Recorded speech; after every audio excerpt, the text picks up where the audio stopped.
President Joe Biden reversing a long-standing U.S. policy involving the war in Ukraine. Biden now going to allow Ukrainian forces to use long-range U.S. weapons inside of Russia for the very first time. CNN's Kevin Liptak is traveling with the president in Brazil. Kevin, what more are you learning?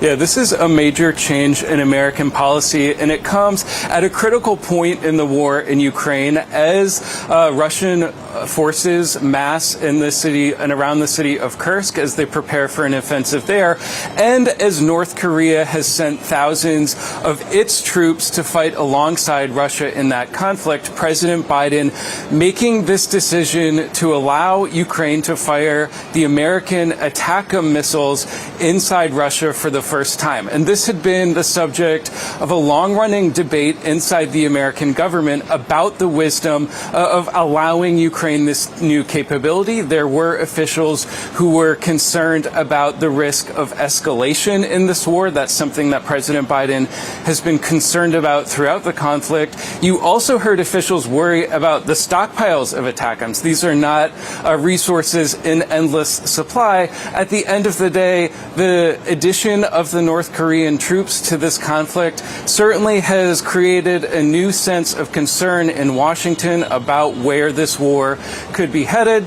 It's a subject of conversation that President Biden has had throughout his trip this week in South America. He discussed it earlier in Lima, Peru, with the leaders of Japan and South Korea. He also discussed it yesterday with the Chinese President Xi Jinping, trying to apply pressure on Beijing, to apply pressure on its largest, or on North Korea, which is China's largest trading partner, to try and convince Kim Jong-un that this was a mistake and that it could put his own troops at risk. But now this decision, I think, certainly for American officials, they do hope that it could help turn the tide in this conflict, but also send a signal to countries like North Korea that it sends its troops into this war at their own peril. Frederica.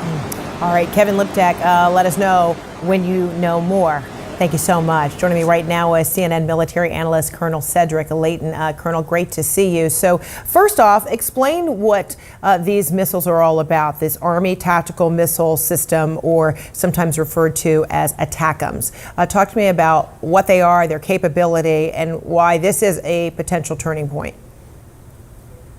Yeah, Frederica, the MGM-140 ATACMS, as you mentioned, the Army Tactical Missile System, has a range of around 180 to 190 miles. And what it can do is it can attack things like ammunition depots, troop concentrations, logistical centers, all of those kinds of things that could resupply a front line. So what the purpose of this is, from the Biden administration standpoint, is to actually make it possible for the Ukrainians to prevent the Russians and the North Koreans from attacking the Ukrainian concentrations in Kursk, which is the territory of Russia that Ukraine has occupied since August. So these missiles are designed to go in and to take out those kinds of things like those logistics installations that I described. And they're designed to do this in a very efficient, very lethal manner. And it's one of the most lethal weapons that the U.S. has in its arsenal. And if the Ukrainians can use it the same way that the U.S. would use it in a similar situation, then it could very much change the way in which the war is being fought right now. So would there be conditions attached? Might the U.S. have said, okay, we give the green light to use these, but they do have to be logistical locations, like you just mentioned, logistical Russian, targets. Would there be any further guidance from the U.S. on how and what the conditions are in which to use these? Yeah, I'm certain there is further guidance from the Biden administration to the Ukrainians on this.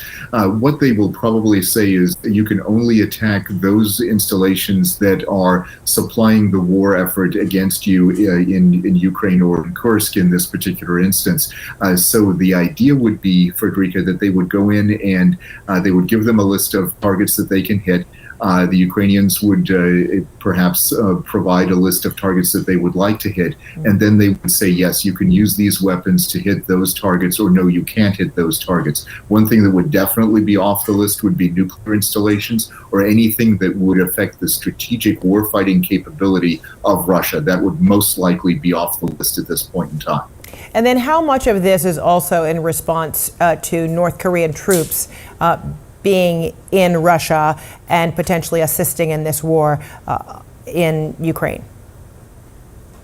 A lot of it has to do with the fact that the North Koreans are in Russia doing this and providing support to the Russians and probably joining them in a military sense. So what the Biden administration is signaling is that that kind of addition to the Russian war machine is unacceptable to us. We don't want foreign troops coming into Russia, supporting the Russian war effort. And the North Koreans are the first ones to do this overtly, at least. And the signal to the North Koreans, as well as the Chinese, is not to support the Russian war effort, at least not that overtly. What are the potential repercussions if North Korean troops are also taken out along with Russian troops, even though the targets, as you said, would be logistical targets? Consequently, there might be also personnel might be involved or taken out. What would be the potential consequences here? The potential consequences could be somewhat far-reaching. It's possible that the North Koreans could react against South Korea, for example, or against U.S. troops in South Korea. So this is definitely a possibility that I'm sure the Biden administration has considered, and I would suspect that they have also increased their defensive capabilities in South Korea as a result of this decision. So that's the kind of thing that could happen. It's also true that the Russians will probably try to respond one way or another. They may not do so in a direct way, one that we would notice right away. It could be a cyber attack, it could be sabotage. Those are the kinds of things that we could expect Russia to do. But we would hope that they would not escalate to a point of no return. This is the kind of thing that the Biden administration has sought to avoid until now, when it's become pretty clear that the Ukrainians are having difficulty not only in Kursk, but also on the Eastern Front in the Donbass region. President Biden is on his way to the G20 summit. What might be the reaction coming from world leaders on this move?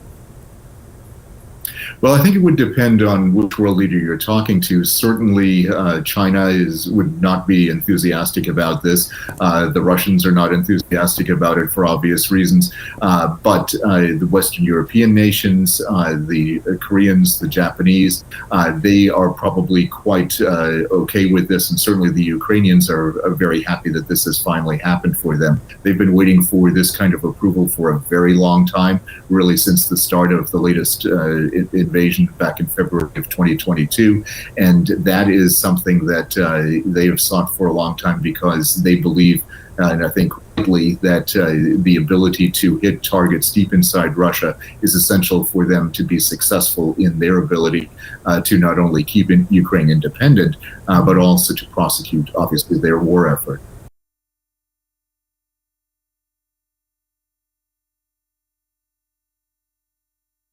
Policy shift. President Joe Biden has authorized Ukraine to use long-range U.S. weapons such as the Army Tactical Missile System, a TSCMS inside Russia for the first time, marking a significant shift in U.S. policy. Strategic context. This decision comes as Ukraine faces challenges in its counteroffensive and in response to North Korea sending troops to support Russia in the war. Concerns over escalation. U.S. officials have long debated this move, worried about escalating the conflict or depleting limited stockpiles of these precision weapons. Diplomatic efforts.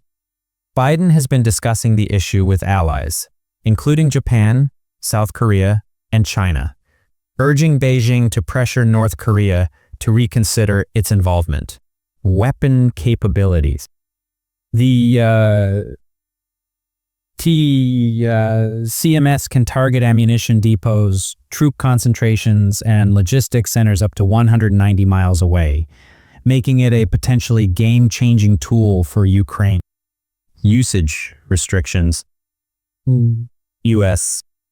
Guidance reportedly limits Ukraine to targeting military logistics and excludes critical infrastructure like nuclear facilities. A collaborative process between the U.S. and Ukraine determines permissible targets. North Korean involvement.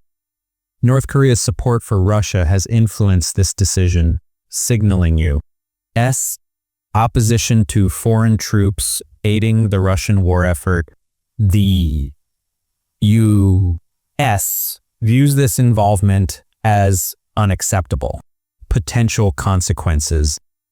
Risks include retaliatory actions from North Korea or Russia, such as cyber attacks, sabotage, or escalated conflict involving U.S. troops in South Korea. International reactions. While Western allies, including Ukraine, Japan, and South Korea, welcome the move, nations like China and Russia are likely to oppose it. Ukrainian perspective. Ukraine has sought this authorization since the early days of the invasion, believing that striking inside Russia is crucial for defending its sovereignty and advancing its war effort.